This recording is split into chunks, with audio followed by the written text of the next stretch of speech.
যে শিক্ষা উপদেষ্টার সময়ে শিক্ষকদের দাড়ি ধরে টানা হয়, যে শিক্ষা উপদেষ্টা মস্তদে থাকা অবস্থায় শিক্ষকদের জামা ছিঁড়া হয় এবং পুলিশ বক্সে নিয়ে শিক্ষকদেরকে থাপ্পড় মারা হয়, এই ব্যর্থ শিক্ষা উপদেষ্টার সাথে কোনো রকমের আলোচনা আমরা যাব না। তখন তারা আমাকে বললেন, আরও অনেক কথাবার্তা হলো। সর্বশেষ আমাদের পক্ষ থেকে আমরা বললাম যে একটা সুযোগ আছে, যে অর্থ এবং শিক্ষা যদি ওনারা উভয়ে মিলে ওনারা যদি সিদ্ধান্ত নেয় যে আমাদের বিষয়গুলো ওনারা দিবেন, আমাদের এই দাবিগুলো পূরণ করবেন, এবং ওনারা যদি ব্রিফ করে বলেন যে আপনাদের দাবি মেনে নেওয়া হয়েছে, এবং আমরা 2 দিন পরে বা 3 দিন পরে আমরা প্রজ্ঞাপনটা দিব। কারণ আপনারা জানেন অর্থ সচিব এবং অর্থ উপদেষ্টা বিদেশে আছেন, এই জন্য তারা বিভিন্ন রকম অজুহাত খুঁজতেছে। আমি বলছি এটা যদি করে ওনারা, তাহলে আমরা আমাদের মাস্টার সচিবালয় প্রজ্ঞাপনটা, আমাদের কর্মসূচিটা আমরা প্রত্যাহার করে আমরা শহীদ মিনারে অবস্থান করব।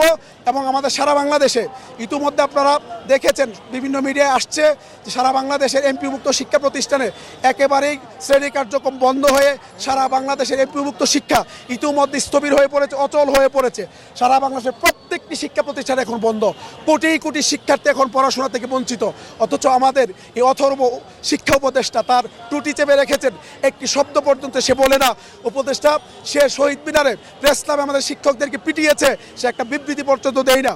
তো আমরা তাদেরকে বলেছিলাম যে ব্রিফ করার জন্য, তারা বলে আমাদেরকে জানিয়েছে তারা এই মুহূর্তে ব্রিফ করতে চায় না। আপনার যে ডাকসুর নির্বাচিত যারা ছিল প্রায়, তাদের একটা বড় প্রতিনিধি দল কালকে এসেছিলেন, মোটামুটি প্রায় খেলাফতে মজলিসের লোকজন এসেছিলেন, ফুয়াদ ভাই এসেছিলেন, ফুয়াদ ভাই এসেছিলেন, তো আমরা হাদিব আসছিলেন।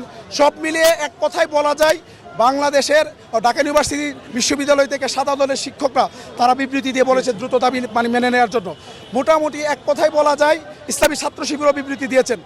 বাংলাদেশ মোটামুটি এক কাতারে এখন চলে এসেছে যে শিক্ষকদের এই দাবি আনতে হবে। আমার প্রশ্ন হচ্ছে, আপনারা তো কোনো রাজনৈতিক দল না, আপনারা এই রাজনৈতিক দলগুলো সমর্থনে বসেছেন, সুতরাং তারা যেহেতু চাচ্ছে দেওয়ার জন্য, আপনাদের এত সমস্যা কোথায়?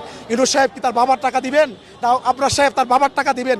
আমাদের জনগণের ট্যাক্সের টাকা, আমাদের ট্যাক্সের টাকা আপনি আমাদেরকে দিবেন, আপনারা এত দিতে সমস্যা কোথায়? আমরা সিদ্ধান্ত নিয়েছি আমরা এখানে অবস্থান করব, প্রয়োজনে এখানে কালকে 12টা পর্যন্ত আমরা থাকবো, এই রাস্তা আমরা ব্লক করে রাখবো, এখানে থাকবো। এরপরে আগামীকালকে 12টা থেকে আমরা শাহবাগে অবস্থান দিব, এবং আমরা সারাদিন 12টার পর থেকে আমরা শাহবাগেই থাকবো। ওখান থেকে আমরা নতুন কর্মসূচি ঘোষণা করব। পাশাপাশি সারা বাংলাদেশের শ্রেণীকক্ষে শ্রেণী কার্যক্রম বন্ধ থাকবে।